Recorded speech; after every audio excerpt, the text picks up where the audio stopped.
TCS corporate జిహాద్ విషయం మీ అందరికీ తెలుసు. మనం ఎప్పటి నుంచో ఈ ఉదంతం మీద వీడియోలు చేస్తూనే ఉన్నాం.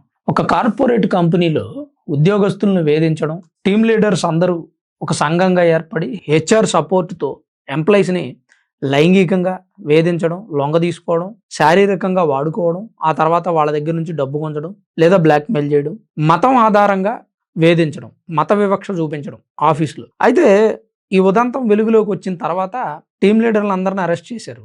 కానీ టీమ్ లీడర్లకు సపోర్ట్ చేసి అసలు ఇంతటి రాద్ధాంతం జరగడానికి కారణమైనటువంటి హెచ్ఆర్ని మాత్రం అరెస్ట్ చేయలేదు. ఎందుకంటే హెచ్ఆర్ నిదా ఖాన్ పారిపోయింది, పరార్. ఆ రోజు నుంచి ఎటు వెళ్ళిపోయిందో తెలియదు. అంటే పారిపోయింది అంటే దీని వెనక ఆమె హస్తం బలంగా ఉందనే విషయం మనకు అర్థమవుతుంది కదా. ఏ తప్పు చేయకపోతే పారిపోవాల్సిన అవసరం ఏముంది?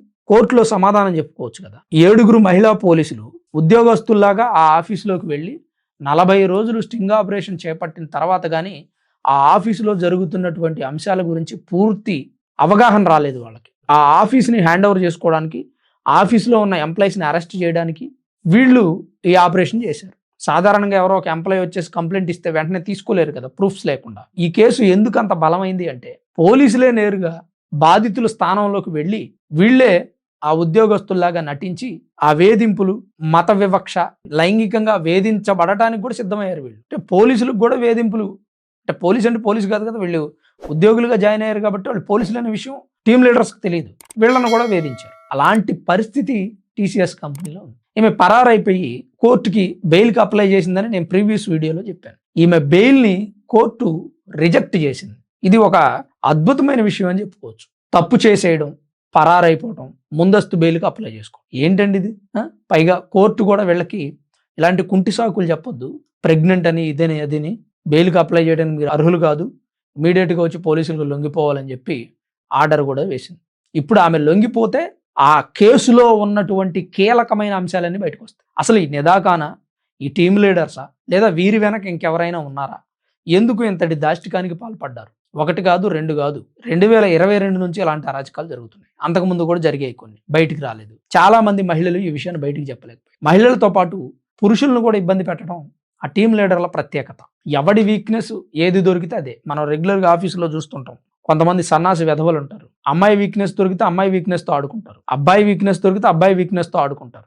వాళ్ళ పని ఏంటంటే ఇక అదే. వాళ్ళు పెద్ద తోపులు తురుముల్లాగా ఫీల్ అయిపోతూ ఉంటారు. మాకు అన్నీ తెలుసు అనుకుంటారు. అహంభావం, అహంకారం నెత్తికెక్కింది అనుకోండి, ఒక్కసారి శ్మశానం వైపు చూడు, నీకంటే గొప్ప గొప్ప వాళ్ళు ఈ మట్టిలో కలిసిపోయారని ఎవరో ఒక సోషల్ మీడియా కవి రాస్తే చదివాను నేను ఆ విషయం. అహంకారం ఎప్పుడు తలకెక్కకూడదు. నువ్వు ఈ కంపెనీలో ఒకవేళ గొప్ప వ్యక్తి అయి ఉండొచ్చు, మంచి పొజిషన్లో ఉండొచ్చు, నీ కింద వాళ్ళు ఏమి అంత హీనం కాదు. నువ్వెంతకాలం బ్రతుకుతావు, వాళ్ళు అంతకాలమే బ్రతుకుతారు. ఎన్నాళ్ళు చేసినా కూటికే, ఎన్నాళ్ళు బ్రతికినా కాటికే.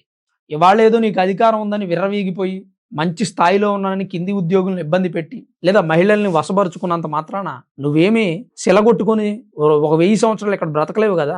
ప్రతి ఆఫీసులోనూ కింది స్థాయి ఉద్యోగులను ఇబ్బంది పెట్టే సన్నాసులు తెలుసుకోవాల్సినటువంటి సంఘటన ఇది. వాళ్ళు ముస్లిమ్స్ కాబట్టి ఈ విషయం ఇంత బాగా బయటకు వచ్చింది. అందులో జిహాద్ అనే ఒక కోణం ఉంది కాబట్టి హెచ్ఆర్ కూడా సపోర్ట్ చేసింది కాబట్టి. కానీ ముస్లిమ్స్ కాకుండా నాన్ ముస్లిమ్స్ అయ్యుండి ఈ ప్రైవేట్ కంపెనీల్లో, కార్పొరేట్ కంపెనీల్లో ఉద్యోగస్తుల్ని ఇబ్బంది పెట్టే వ్యక్తులు ఎంతమంది ఒక్కసారి గుండె మీద చేసుకుని ఆలోచించుకోండి. మేబీ మీకుండే ప్రెజర్ మీ హైయర్ ఆఫీసర్స్ నుంచి ఉండొచ్చు, కానీ ఆ ప్రెజర్ని వర్క్ రూపంలో మాత్రమే చూపించండి. పర్సనల్ విషయాల్లోకి వెళ్ళొద్దు, వ్యక్తిగతంగా విమర్శించొద్దు, బాడీ షేమింగ్ చేయొద్దు, అతని కులాన్నో మతాన్నో పెట్టి తిట్టొద్దు. ప్రతి ఒక్క వ్యక్తి గుర్తుపెట్టుకోండి, నేను చెప్తుంది చాలా సీరియస్ అండి. నేను చాలా కంపెనీల్లో చూసాను ప్రత్యక్షంగా.